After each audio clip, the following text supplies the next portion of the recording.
Olá, amados irmãos e irmãs em Jesus Cristo, sejam muito bem-vindos de volta ao canal Além do Véu. É uma alegria incomensurável começar mais um estudo bíblico profundo com vocês, né? Meu nome é Leonardo e este é um espaço dedicado a crescermos juntos na fé e no conhecimento da Palavra de Deus, né? Se faz importante estudar o assunto. Então seja muito bem-vindo de volta. Sua presença é sempre uma bênção e me motiva a continuar a trazer conteúdos relevantes e edificantes para o seu e o meu crescimento. E hoje nós mergulharemos nas 7 cartas às igrejas de Apocalipse capítulo 2 e 3. Então os textos base serão Apocalipse capítulo 2 e 3, que trata das coisas que são, ou seja, as coisas acerca das igrejas até o arrebatamento, que é o presente momento. Então, antes de mais nada, eu quero ler algumas notas importantes, né? Vejam bem. O legítimo lugar de Cristo como cabeça da igreja em Apocalipse capítulo 2 e 3. As cartas às 7 igrejas de Apocalipse capítulo 2 e 3 revelam a autoridade soberana de Cristo sobre a igreja, seu papel como juiz e redentor e as promessas eternas reservadas aos fiéis, né? Então, eu fiz uma síntese, né? Contexto geográfico e histórico. Esmirna, capítulo 2, versículo 8 a 11, cidade próspera no mar Egeu, atual cidade de Izmir, na Turquia, a 80 quilômetros de Éfeso. Sofreu perseguições intensas entre 64 e 310 depois de Cristo, embora nenhum cristão da época tenha vivido todo o período. Cristo promete a coroa da vida aos que forem fiéis até a morte. Capítulo 2, versículo 10 a 11. Pérgamo, capítulo 2, versículo 12 a 17. Pérgamo, localizado a 80 quilômetros ao norte de Esmirna, hoje Bérgama, foi sede do culto imperial e de práticas pagãs, incluindo a transferência de rituais babilônicos. Capítulo 2, versículo 13. Antipas era um bispo martirizado em um touro de bronze em brasa, segundo o livro The Acts of Antipas, né? Exemplifica o curso da fidelidade. Cristo condena os que negam a fé, neomai em grego, e os que seguem doutrinas gnósticas, chamadas por ele de profundezas de Satanás. Tiatira, capítulo 2, versículo 18 a 29. Cidade comercial entre Pérgamo e Sardes. Uma falsa profetisa, Jezabel, não a personagem do Antigo Testamento, seduziu a igreja com imoralidade e idolatria. Capítulo 2, versículo 20. Cristo deu-lhe tempo para arrependimento, mas ela persistiu. Capítulo 2, versículo 21. Cristo como juiz e reivindicador da verdade. Exortação ao quê? Ao arrependimento. Em Pérgamo e Tiatira, Cristo adverte os rebeldes. Se não se arrependerem, enfrentarão o juízo. Capítulo 2, versículo 16 e capítulo 3, versículo 3. Em Sardes, ameaça vir como ladrão para julgar a tibieza espiritual, caso não haja mudança. Capítulo 3, versículo 3. Combate as heresias. Os gnósticos em Pérgamo são os mesmos que estão aí hoje. Os gnósticos em Pérgamo distorciam a fé, mas Cristo expõe suas profundezas de Satanás. Capítulo 2, versículo 24. Em Laodiceia, repreende a autossuficiência materialista, simbolizada pela necessidade de ouro refinado, ou seja, fé genuína, vestes brancas, justiça, e colírio, revelação espiritual. Capítulo 3, versículo 18. Promessas aos vencedores. As cartas garantem recompensas exclusivas aos que perseverarem. Aos que perseveram, melhor dizendo, desculpa. Identidade eterna.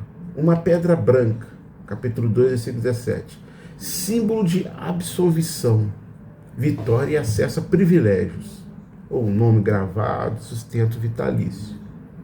3 nomes serão escritos nos vencedores. O de Deus Pai, o da Nova Jerusalém e o nome de Cristo. Capítulo 3, versículo 12. Autoridade escatológica. Governarão as nações com vara de ferro. Capítulo 2, versículo 26 e 27. Salmos 2, versículo 9. Receberão a estrela da manhã. Capítulo 2, versículo 28 de Apocalipse. Símbolo de Cristo e da vitória final. Capítulo 22, versículo 16. Proteção e vida eterna. Nomes preservados no livro da vida. Capítulo 3, versículo 5. Com a grave advertência. Rebeldes podem ter seus nomes riscados. Êxodo capítulo 32, versículo 33 e Apocalipse capítulo 22, versículo 19. Serão colunas no templo de Deus, desfrutando habitação eterna. Advertências urgentes, risco da apostasia, a possibilidade de negar a fé, capítulo 2, versículo 13, e perder a salvação é real, capítulo 3, versículo 5. Judas é exemplo de nome riscado. Salmos capítulo 69, versículo 28, Atos capítulo 1, versículo 20. Laodiceia, morna, corre o risco de ser vomitada por negligência espiritual. A vinda iminente, virei sem demora, refere-se ao arrebatamento, um evento pré-tribulacional que antecede o juízo final. Mas tem uma turma aí que insiste em dizer que a igreja passa pela grande tribulação, né? Mas enfim, mas continuando. Cristo, Criador e Senhor da história. Ele é o Amém, a testemunha fiel, o princípio da criação de Deus. Capítulo 3, versículo 14. Reafirmando sua divindade e papel como Criador. João capítulo 1, versículo 3, Colossenses capítulo 1, versículo 16. Não uma criatura. Governa a história, desde a perseguição romana até a futura hora da provação. Uma tribulação local, não a 70ª semana de Daniel. A conclusão dessa síntese que eu fiz aqui. A igreja sob a autoridade de Cristo. As cartas de Apocalipse capítulo 2 a 3 revelam. 1. Cristo conhece as lutas e contextos de cada igreja. 2. Exige santidade, rejeitando compromissos com o sistema maçônico sionista, que aí está, né? Com o mundo, né? Mas é esse sistema que está aí. Promete vida eterna aos que vencerem, não os que meramente professam fé. Presta atenção. Promete vida eterna aos que vencerem, não os que meramente professam fé. Como cabeça da igreja, e conclui: quem tem ouvidos, ouça o que o Espírito diz às igrejas. A fidelidade não é opcional, mas a porta para reinar com ele pelos séculos dos séculos. Então, isso aqui foi uma síntese. Então vamos lá. Contexto. Logo após a revelação de Jesus no centro das igrejas, as mensagens destinadas às 7 igrejas, elas são transmitidas. Então, os capítulos 2 e 3 do Apocalipse abordam exclusivamente as coisas presentes, ou seja, os assuntos pertinentes à igreja terrena e ao seu arrebatamento, né? As 7 igrejas eram comunidades reais na Ásia Menor, que hoje é a Turquia, né? Enfrentando perseguição, heresias e complacência. Então, a estrutura, as coisas que são, capítulo 2 e 3, igreja na terra. As coisas que hão de vir, capítulo 4 em diante, eventos após o arrebatamento, né? Aplicações triplas. Primeira, aplicação local. para as igrejas contemporâneas a João, as 7 epístolas em seu conjunto ilustram as condições concretas de 7 congregações locais na Ásia. As próprias mensagens, elas explicitam essa realidade, assim como está em Apocalipse capítulo 1, versículo 4, versículo 11 e 20, situação específica de cada igreja no século I. Aplicação profética, segunda. As mensagens direcionadas às 7 igrejas representam a condição espiritual das igrejas e seus membros ao longo da atual dispensação até o arrebatamento. Estas cartas proféticas aplicáveis a todos, né, elas são aplicáveis a todos os salvos até o final desta era, revelando a vontade de Deus para esta era. Então o Apocalipse, dirigido às 7 igrejas, transcende um mero registro histórico, pois as condições dessas igrejas exemplificam os desafios e características das igrejas locais em toda esta dispensação. A escolha de 7 igrejas, dentre muitas na Ásia, com condições representativas da era cristã e o chamado universal para ouvir e vencer, reforça a natureza profética e a relevância dessas mensagens para além de um contexto local e temporal específico, né? Lições para situação específica da igreja no primeiro. Segundo, lições para todas as igrejas até o final desta era. Agora, aplicação individual. Ao indivíduo, para o quê? Para alertá-lo por meio de erros revelados nas cartas e para que ele possa, valendo-se deste aviso, encontrar encorajamento nas promessas feitas ao vencedor. Alertas e encorajamento para cada cristão, né? Então, as mensagens às 7 igrejas são relevantes para os cristãos de todas as épocas, pois revelam os desafios que a igreja enfrenta ao longo da história e a importância de permanecermos fiéis a Cristo em meio a um sistema maçônico sionista hostil. Cada igreja representa diferentes tipos de pessoas e situações, e suas mensagens nos ensinam sobre a necessidade de vigilância, de arrependimento e amor, e perseverança também em nossa jornada de fé. Segmentação por igreja. Éfeso, capítulo 2, versículo 1 a 7. Jesus, aquele que segura as estrelas, ele elogia, ou seja, ele combateu falsos apóstolos. Crítica, abandonou o primeiro amor. Chamado ao arrependimento, volte às primeiras obras. Promessa ao vencedor, comer da árvore da vida. Éfeso. Agora Esmirna, versículo 8 a 11 do capítulo 2, né? Cristo, o primeiro e o último que morreu e reviveu. Elogio, fidelidade na pobreza e na perseguição. Advertência, prisão e tribulação vindoura. Promessa ao vencedor, imunidade à segunda morte.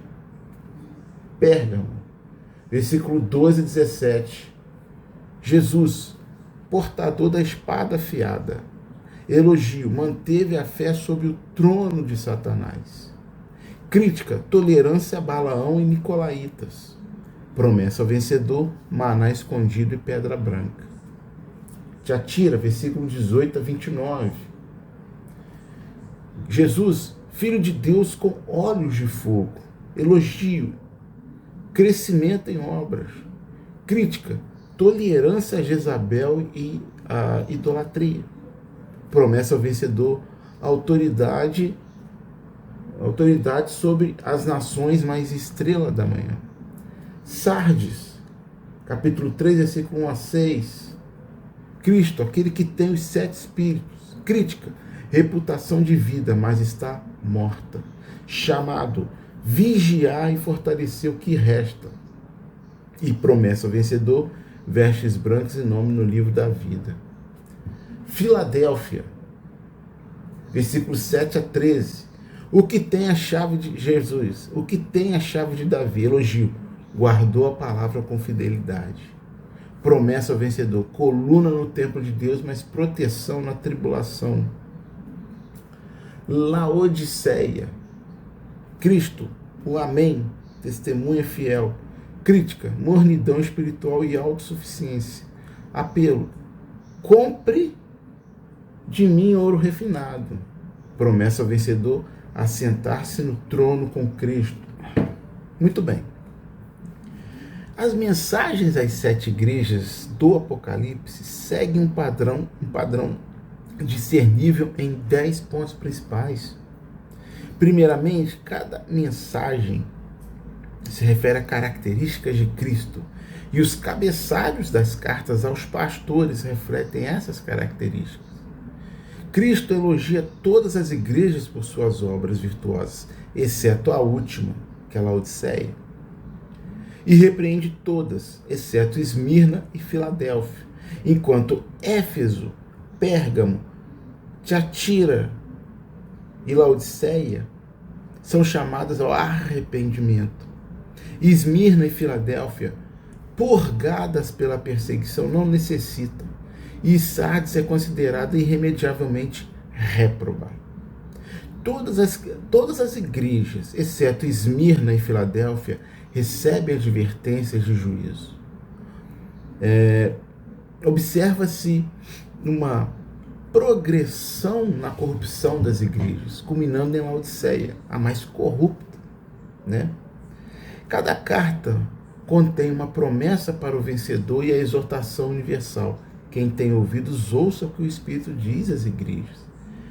O que reitera a orientação divina a João para escrever. A ordem consecutiva das cartas, finalizando com a última igreja,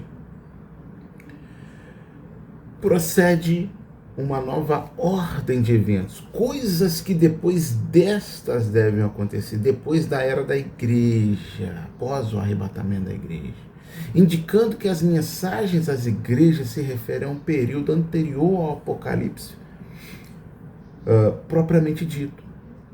Estas cartas, claras em si, servem como apelos atemporais para cristãos e igrejas locais no decorrer da dispensação cristã, aplicáveis sempre, né, que condições semelhantes se manifestarem. A mensagem central para o cristão em cada igreja local durante toda esta era é a de perseverar e ser recompensado. Essas mesmas situações têm sido uma constante nas igrejas locais desde então e continuarão a ser. Assim, a responsabilidade de cada indivíduo que lê estas cartas é suficientemente evidente, dispensando maiores explicações. Desta forma, teremos mais espaço para explorar as verdades mais relevantes contidas no livro, né? Então, reflita. Qual igreja reflete sua realidade espiritual? Né? Indique este vídeo para grupos de estudo bíblico, né? Inscreva-se, ative o sininho para não perder os próximos episódios sobre Apocalipse 4 a 22, que é o próximo assunto, né? Deixe suas dúvidas ou insights sobre as 7 igrejas, né? Meus amigos e amigas, eu finalizo o estudo, né, dizendo o seguinte, que as 7 cartas não são apenas história, são um espelho para a nossa jornada. Seja como Filadélfia, fiel na fraqueza, ou evite a mornidão de Laodiceia. Lembre-se que ao vencedor Jesus promete recompensas eternas. Mantenham-se firmes, pois ele está às portas. Até a próxima, onde exploraremos o arrebatamento e Apocalipse 4. Paz a todos. Até a próxima.